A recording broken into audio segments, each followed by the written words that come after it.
नमस्कार. शिक्षण व्यवस्था आज बिखरलेल्या अवस्थेमध्ये आहे. गरीब, मजूर, शेतकरी आणि वंचित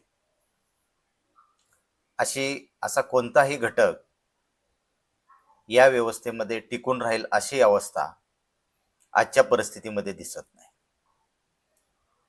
आणि वेगवेगळ्या परीक्षा घेतल्यामुळं मुलांच्या अभ्यासावरती, मानसिकतेवरती परिणाम होताना दिसतोय. अशाच एका परीक्षेच्या संदर्भामध्ये आज आपण चर्चा करणार आहे. ती परीक्षा आहे नीट. आजचा विषय आहे की नीट परीक्षेचं भूत आमच्या मानगुटीवरून कधी उतरणार. आज एक अत्यंत महत्त्वाचा प्रश्न देशासमोर उभा आहे. प्रश्न आहे, नीट परीक्षा विद्यार्थ्यांच्या गुणवत्तेसाठी आहे की विद्यार्थ्यांच्या आयुष्याशी चाललेला एक धोकादायक प्रयोग आहे. भारतात NEET, national eligibility cum entrance test ही परीक्षा प्रथमतः 5 मे 2013 रोजी सुरू करण्यात आली होती. यापूर्वी MBBS प्रवेशासाठी AIMPMT all India pre medical test आणि विविध राज्यांच्या स्वतंत्र प्रवेश परीक्षा होत होत्या. 2010 मध्ये मेडिकल काउन्सिलिंग ऑफ इंडियानं एक समान राष्ट्रीय प्रवेश परीक्षा घेण्याचा प्रस्ताव मांडला. 2012 मध्ये नीट लागू करण्याची योजना होती, पण काही राज्य व खाजगी महाविद्यालयाच्या विरोधामुळे ती पुढे ढकलण्यात आली. 5 मे 2013 ला नीट UG प्रथमतःच आयोजित करण्यात आली.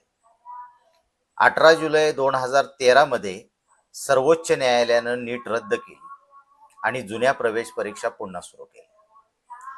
एप्रिल 2026 मध्ये सर्वोच्च न्यायालयाने आपला पूर्वीचा निर्णय मागे घेतला आणि नीट पुन्हा लागू करण्याचा मार्ग मोकळा केला. 2014 पासून MBBS BDS प्रवेशासाठी नीट देशभरात अनिवार्य करण्यात आलेली होती. नीटची पहिली परीक्षा 2013 मध्ये झाली, पण संपूर्ण देशासाठी अनिवार्य प्रवेश परीक्षा म्हणून तिची अंमलबजावणी 2017 पासून प्रभावी करण्यात आली.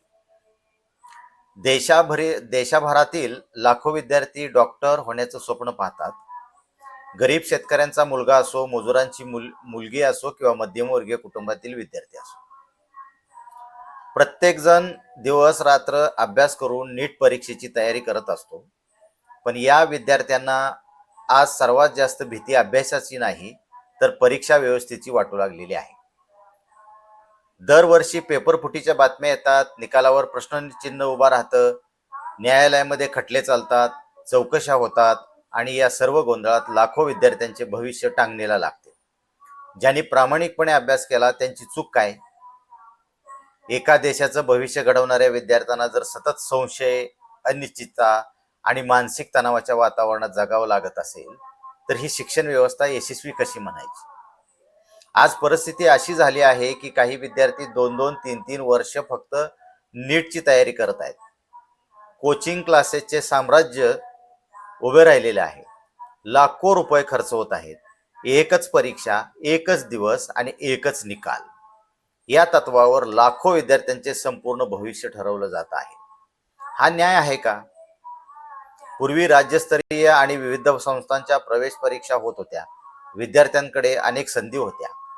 एका परीक्षेत अपयश आलं तरी दुसरा मार्ग उपलब्ध होता. पण आज एका परीक्षेत चूक, आजारपण, मानसिक ताण किंवा व्यवस्थेतील त्रुटी यामुळे संपूर्ण करिअर धोक्यात येऊ शकतं.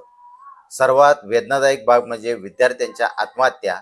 प्रत्येक आत्महत्या ही केवळ एका विद्यार्थ्याचा मृत्यू नसतो, ती एका कुटुंबाची स्वप्न, आशा आणि संघर्ष यांचा अंत असतो.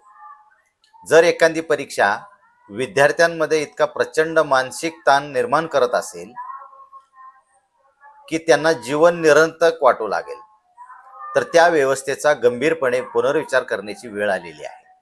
नीट रद्द करावे की नाही यावर मतभेद असू शकतात, पण एवढं मात्र निश्चित आहे की आजची व्यवस्था विद्यार्थ्यांचा विश्वास जिंकण्यात अपयशी ठरत आहे.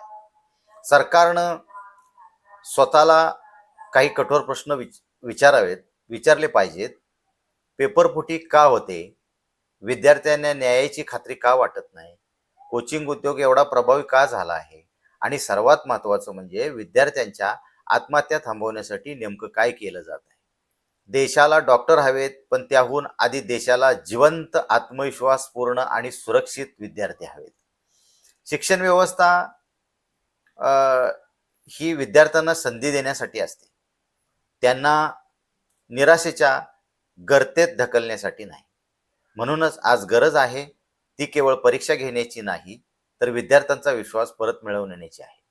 जोपर्यंत परीक्षा प्रणाली पूर्णपणे पारदर्शक, विश्वासार्ह आणि विद्यार्थ्यांची होत नाही, तोपर्यंत नीट परीक्षा व्यवस्थेवर प्रश्न उपस्थित होत राहतील. आंदोलनामध्ये एक महत्त्वाची मागणी ठामपणे पुढे येणे गरजेचं आहे. नीट परीक्षा रद्द करून पूर्वीप्रमाणे वैद्यकीय प्रवेशाची पर्यायी व्यवस्था लागू करावी. कारण हा प्रश्न केवळ एका परीक्षेचा नाही, तर देशातील गरीब, शेतकरी, कामगार आणि वंचित कुटुंबातील विद्यार्थ्यांचा संधीचा आहे. आज नीट परीक्षेभोवती कोचिंग क्लासेसचं एक मोठं अर्थकारण निर्माण झालं आहे. लाखो विद्यार्थी 2-2, 3-3 वर्ष केवळ एका परीक्षेची तयारी करतात. अनेक ठिकाणी कोचिंगसाठी हजारो नव्हे तर लाखो रुपये खर्च करावे लागतात. शहरामध्ये राहण्याचा खर्च, क्लासेसची फी, अभ्यास, साहित्य आणि इतर खर्च याचा मोठा बोजा पालकांवर पडतो. शेतकरी, मजूर आणि सामान्य कुटुंबातील पालकांकडे एवढे पैसे नसतात. त्यामुळे अनेक हुशार विद्यार्थी केवळ आर्थिक परिस्थितीमुळे स्पर्धेत मागे पडतात. डॉक्टर होण्याची क्षमता असतानाही त्यांची स्वप्न अपुरी राहतात. शिक्षण व्यवस्था ही समान संधी देण्यासाठी असते, पण जर एखादी परीक्षा आर्थिकदृष्ट्या सक्षम विद्यार्थ्यांना अधिक लाभदायक ठरत असेल आणि गरीब विद्यार्थ्यांसाठी अडथळा बनत असेल, तर त्या व्यवस्थेचा पुनर्विचार होणं आवश्यक आहे. याशिवाय गेल्या काही वर्षात पेपरफुटी, गैरव्यवहार आणि प्रवेश प्रक्रियेबाबत निर्माण झालेले वाद यामुळे विद्यार्थ्यांचा विश्वास डळमळीत झाला आहे. लाखो विद्यार्थ्यांचे भविष्य एका परीक्षेवर अवलंबून असणं हे स्वतःमध्ये चिंतेची बाब आहे. पूर्वी विविध राज्यांच्या आणि संस्थांच्या स्वतंत्र प्रवेश परीक्षा होत्या. विद्यार्थ्यांना अनेक संधी उपलब्ध होत्या. एका परीक्षेत अपयश आलं तरी दुसरा पर्याय उपलब्ध असायचा. त्यामुळे विद्यार्थ्यांवरील मानसिक ताण तुलनेने कमी होता.